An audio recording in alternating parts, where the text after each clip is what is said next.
በስመ አብ ወወልድ ወመንፈስ ቅዱስ አሐዱ አምላክ አሜን። እግዚአብሔር ልጆች ተወደዳችሁ፣ አብ ልጆች ብሎ የጠራችሁ፣ ወልድ ኢየሱስ ክርስቶስ መስቀል ላይ የተሰቀለላችሁ፣ የሞተላችሁ፣ ቤዛ መድኃኒት የሆነልን፣ ዕዳ የከፈለልን የከፈለላችሁ፣ ወርቅ በሆነ ደግሞ ያዳነን ያዳናችሁ፣ መንፈስ ቅዱስ ያተመን ያተማችሁ ብሩካን እግዚአብሔር ልጆች፣ የርስቱ ተካፋዮች እግዚአብሔር ልጆች፣ ወደ ደረቱ የምትጠጉ ወዳጆች ሁላችሁ እንደምንቆያችሁ ሁሉን የሚችል አምላክ ጌታ የተወደደ የተመሰገነ ይሁን። ዛሬ እግዚአብሔር ቃሉን እየሰሙ ዳተኛ መልስ ስለሚሰጡ ሰዎች መልእክት አለው፣ ሁላችንን ይመለከታል። ይሄ መልእክት የምናገኘው በሕዝቅኤል ትንቢት ምዕራፍ 33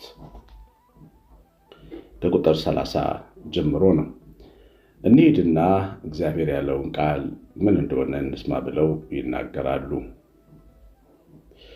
ሕዝብ እንደሚመጣ ወደ አንተ ይመጣሉ፣ እንደ ሕዝቤም በፊት ይቀመጣሉ። ቃልህንም ይሰማሉ፣ ነገር ግን አያደርጉትም። በአፋቸው ብዙ ፍቅር ይገልጣሉ፣ ልባቸው ግን ስስታቸውን ትከተላለች። እነሆ አንተ መልካም ድምፅ እንዳለው እንደሚወደድ መዝሙር ማለፊያም አድርጎ በገና እንደሚጫወት ሰው ሆነህላቸዋል። ቃልህን ይሰማሉ፣ ነገር ግን አያደርጉትም። እንግዲህ እነዚህ ሰዎች ጉባኤ አለ፣ ኑ እንሂድ፣ ትምህርት አለ፣ በጣም ድንቅ የትምህርት ቻናል አለ፣ ኑና እንስማ ይላሉ። በሰልፍ ይመጣሉ፣ ያዳምጣሉ። ቤተክርስቲያንም ሲሄዱ እግዚአብሔር ቃል ሲሰበክ ጉባኤ ሞልተው መቀመጫ ይዘው ይማራሉ። ነገር ግን ያ ብቻ አይደለም፣ በፍቅር ቃል ይገልጡታል። አገልግሎቱን ያደንቃሉ፣ ሰባኪውን ያደንቃሉ። ወይ ጉድ ምን አይነት ቀን ነው ዛሬ፣ ደስ የሚል ትምህርት ተማን ይላሉ ነው የሚለው። አያችሁ፣ እነዚህ ሰዎች ተሰብስበው ወደ ሕዝቅኤል እንደሚመጡ እኛም እዚህ ጉባኤ ላይ ያለን ሰዎች ተሰብስበን ወደ እግዚአብሔር ቃል እንመጣለን። ይሄ በጣም ድንቅ ነገር ነው። ጌታ እግዚአብሔር ለመምጣታቸው አይደለም ቅሬታ ያቀረበው፣ ቃሉን ለማድነቃቸውም አይደለም፣ ቃሉን ግን ለመስማት አለመፈለጋቸው በተግባር ነው። እና እነዚህ ሰዎች ይመጣሉ፣ በጣም ደግሞ ያደንቃሉ። የሚናገሩትን ሰባኪዎች ያደንቃሉ። ሶሻል ሚዲያ ላይ በቀደም የምትወዱ ሰባኪ ማን ነው የሚል አንድ ጥያቄ ቀርቦ ዝም ብዬ ወንድሞኝ ተቀምጬ የሰውን ኮሜንት 2000 በላይ ሰዎች አያለሁ። እና ኮሜንታቸው የሚያደንቁትን ሰው ዝርዝር ይጻፉ ነበር። በፍቅር ቃል ነው የሚጽፉት። ውይ እሱን የመሰለ መምህር፣ እሱን የመሰለ አባን የመሰለ መምህር፣ መምህር ከልን የመሰለ መምህር፣ ቀሲስ ከልን የመሰለ መምህር ይላሉ ሰዎች። ግን የማስተማር ግቡ እሱ ነው ወይ? እግዚአብሔር ልጆች 2 ሜትር ማይሞላ ደካማ ሰው አድንቆ ማለፍ ነው ወይ ማስተማር ጥቅሙ ግቡ? እኛ ወንጌል መንሰብከው፣ ዘማሪያን ወንጌል ምንዘምረው እናንተ ከኛ ጋር ፎቶ እንድትነሱ ብቻ ነው ወይ? እግዚአብሔር ልጆች ምን አይነት ሰባኪ ነው? ምን አይነት ድንቅ መምህር ነው እንድትሉን ነው ወይ? ይሄ ምንድነው ጥቅሙ? ምንድነው ረቡ? ይሄ እናንተ ጉባኤ ላይ መተን ሁላችንም መቀመጣችን ድንቅ ነገር ነው። ምንም እግዚአብሔር ቃል ፍላጎት የሌላቸው ሰዎች ደግሞ አሉ። በቅርብ ጊዜ ከዓለማዊ ሚዲያ ወደ ቤተክርስቲያን የተመለሱ ወጣቶችን አግኝቼ ነበር። ዓለማዊ ያለ የእግዚአብሔር ቃል የሚናገር ሰው ወይም ቄስ ወይም መነኩሴ ለእኛ መቀለጃ ነው። ማመን ሁሉ ነው ያቃተኝ።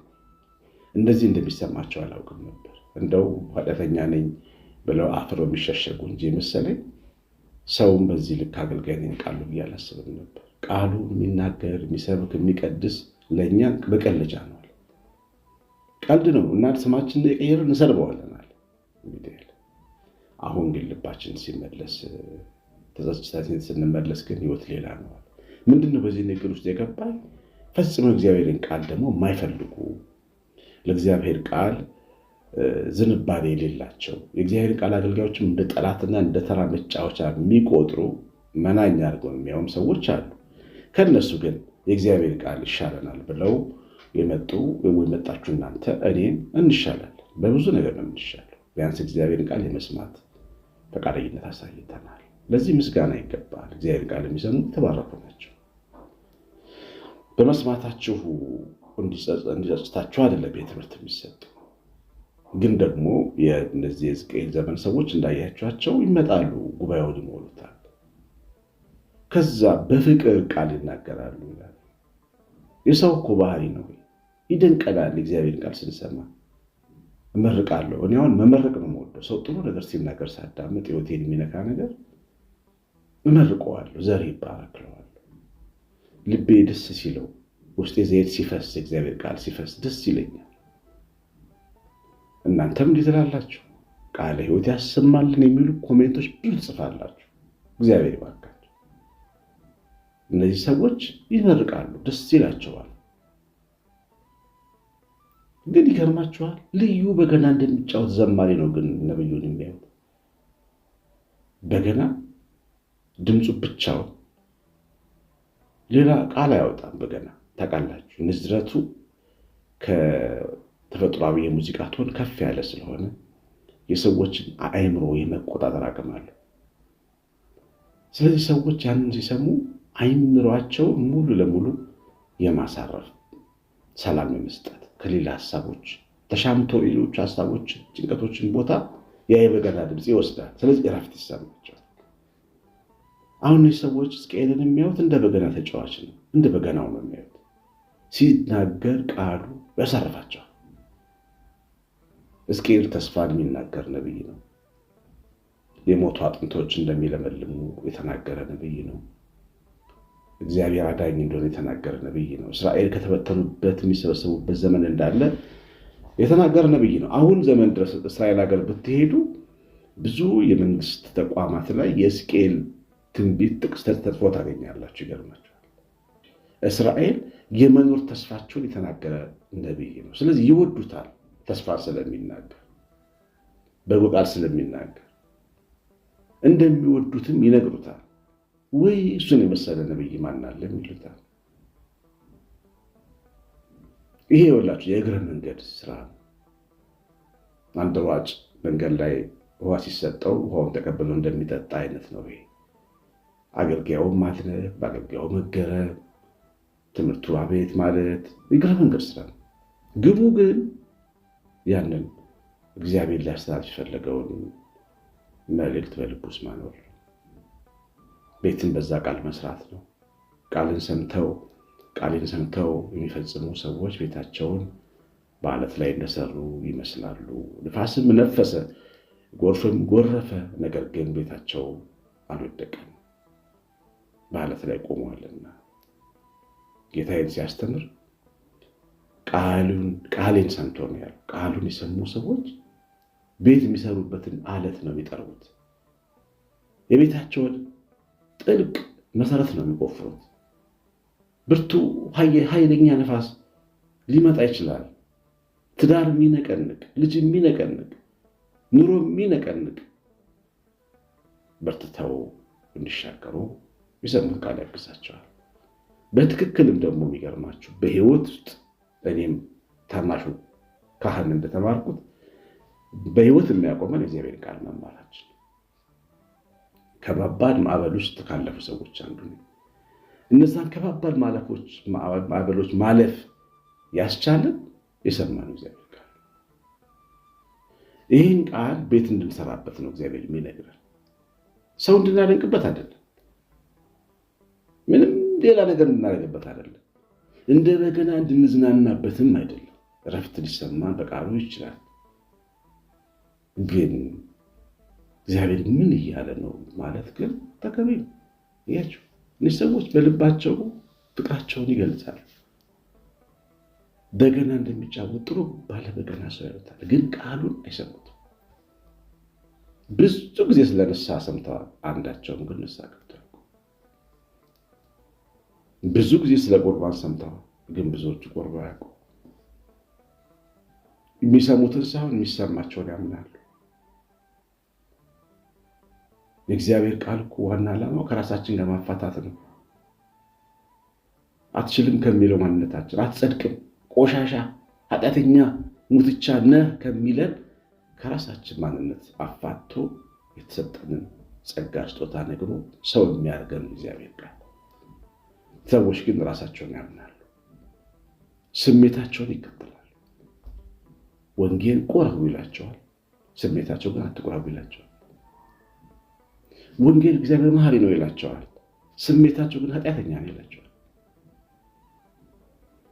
ወንጌል የእግዚአብሔር ብለት ለዘላለም ይላቸዋል፣ ስሜታቸው ግን ይህን ሁሉ ነገር ማሰርተ እግዚአብሔር አይለቅም ይላቸዋል። ብዙ ሰዎች ከሚሰሙት ይልቅ የሚሰማቸውን ያምናሉ። የብዙ ሰዎች ችግር ያ የብዙ ምዕመናን ችግር ውድቅ የሚሉት በመንገዳቸው በዚህ ምክንያት ነው። እግዚአብሔር ልጆች ስለዚህ እንዴት እንድንሰማ መጠንቀቅ አለብን። ምን ሰማውን ምን ጋር የምንወስደው የታደረስ ነው?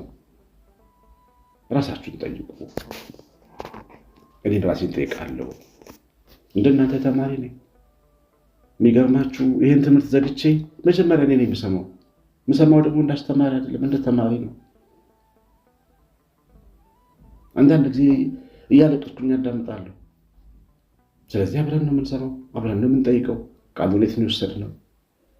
ምን ያህሉ ሰራንበት? ምን ያህሉ ተጠቀምንበት? ምን ያህሉ ለሕይወታችን መልስ ሰጠን፣ ጥበብ ሰጠን? ለስራችን፣ ለኑሯችን፣ ለትዳራችን፣ ለወንድነታችን፣ ለሴትነታችን፣ ለአባትነታችን፣ ለእናትነታችን ምን ሰጠን? ምን አይነት ጉልበት ጨመረላችሁ? እንዴት አይነት እምነት በውስጣችሁ አደገ? እግዚአብሔር ላይ ያላችሁ መታመን ምን ያህል ፐርሰንት ደረሰ? ሙቀታችሁ ምን ያህል ነው? ጤነኛ ሙቀት ነው ያላችሁ? መንፈስ ሙቀታችሁ? የእግዚአብሔር ቃል አግዟችኋል ወይ? የእግዚአብሔር ቃል ተልእኮን ሁሉ ይፈጽማል። ሰሚዎቹ ግን እንደምትሰሙት ይወስናሉ። ሰሚዎቹ እንደበገና ጨዋታ ሊያዩት ይችላሉ። ሰሚዎቹ መዝናኛ ሊያደርጉት ይችላሉ። ኢንተርቴይን በቃሉ ማድረግ ብቻ። የአብዛኛው የምዕራባውያን ክርስትና እንዲወድቅ ምክንያት የሆነው ይሄ አስተማሪዎቻቸው የሚፈልጉትን የሚነግሯቸው የብልጽግና ወንጌል እንዲስፋፋ ያደረገበት ምክንያት ይሄ ነው። በቃ የጌታ ትምህርት ተረስቷል ዓለም ላይ። የምግባር ትምህርት አይሰበክም ዓለም ላይ። ሰሚዎቹ ይህን አይፈልጉም፣ ይቆረቁራቸዋል። ጠላትን ስለመውደድ፣ ስለማካፈል፣ ሁለት ያለው አንድ ስለመስጠት፣ ክፉን በክፉ ስለአለመቃወም፣ ይቅር ስለማለት፣ አንድን ድሃ በኢየሱስ ክርስቶስ ስለማየት አይሰበክም። ታገኛለህ፣ ትወርሳለህ፣ ትጨብጣለህ የሚሉ ስብከቶች የሞሉት ለምን ይመስላችኋል? ሰዎች የሚቀመጡት እንደ ባለ በገና ሰባኪውን ለመስማት ስለሆነ ነው። ሰባኪውም ልዩ አውታር ያለው በገና ነው የሚሆንላቸው። የህይወት ለውጥ እንዲያመጡ መስራት፣ አንዳንዴ በአጋንንታዊ ምትሃትና አስማት ሰዎችን እያፈዘዙ እንዲበሉ እንዲበሰብዙ ያደርጋቸዋል። ያቸው የምዕራብ ቤተክርስቲያን እንድትወድቅ ያደረጋት ያ ቃሉን ኢንተርቴን ማድረጊያ ብቻ ስላደረጉ፣ መዝናኛ ብቻ ስላደረጉ ሊሰሙት ሊኖሩት አልፈለጉ። ቃሉን ለሰው ለማካፈል ይሄን ቃል ተጠቅሜበታለሁ፣ ባሌ፣ ሚስቴ፣ እህቴ፣ ወንድሜ፣ ጓደኛዬ በዚህ ቃል እንደዚህ እስቲው ማለት፣ ለልጆች መመስከር፣ ራስን በዛ ህይወት በዛ መስታወት ውስጥ መመልከት፣ ከዛ ራስ ላይ ያለው ቆሻሻ ማንሳት ቃሉ ዓላማው ያ እና የሕዝቅኤል ዘመን እስራኤል በዚህ ምክንያት ነው የተነቀፉት። መጨረሻ ላይ እግዚአብሔር ምንድነው ነቢዩን ያነሳባቸው ነው። እነሆ ይህ ይመጣል፣ በመጣም ጊዜ እነርሱ ነቢይ መካከላችሁ እንደነበረ ያውቃሉ፣ ነቢዩን ያጡታል። ከዛ ነው የሚለው እግዚአብሔር ተናጋሪው ኑሮ እልም ይላል። ከተቀላፍ ሰው ነቢዩ ሕዝቅኤል ዘወር ሲል ነቢይ እንደነበረ ይገባቸዋል። ከዛ ብሎን ነበር እኮ ይላል። ዘመን ካለፈ በኋላ ጊዜ ካለፈ በኋላ እየተጸጸቱ እንደመማር ልክ ያለ ነገር የለም። ሁሉም በጊዜው ውብ አድርጎ መስራት እንደ ጌታ ያስፈልጋል። ስለ ጌታችን ስለ ኢየሱስ የተጻፈው ይሄ ነገርን ሁሉ በጊዜው ውብ አድርጎ ሰራ። በጊዜ ነው የሚሰራው። ቃል ሲመጣልን በጊዜ ንስሐ መግባት፣ በጊዜ መቁረብ፣ በጊዜ ደግሞ በጊዜ መልካም ራስን ስሜትን መቆጣጠር፣ ማረም፣ መንፈስ ቅዱስ እንዲያግዘን መስራት፣ ከኔም ጋር አንድ ላይ ሁላችን በጋራ በጊዜ ካለፈ በኋላ እየጸጸተን እንዴት አስተማሪ ነበር ማለት ተገቢ አይደለም። የሰማነውን ቃል በልባችን ጻፍ። መንፈስ ቅዱስ ይባርከን። እግዚአብሔር ቸርነትነታችን የእመቤታችን ረድኤት በረከት የምላት ጥበቃ አብሮን ይሁን። ትምህርቱ ላይ ኮሜንት ላይክ ስለምታደርጉ እግዚአብሔር ይባርካችሁ። ቃልን ለምትሰሙ ልማት ይሁን፣ ለምትወዱት ልማት ይሁን። ተግሳጹ ልባችንን የምንፈልግበት የምናንጽበት እንጂ ተስፋ የምንቆርጥበት እንዳይሆን መንፈስ ቅዱስ ይጠብቀን። ቀሲስ አሸናፊ በማለት ነው። ሰላም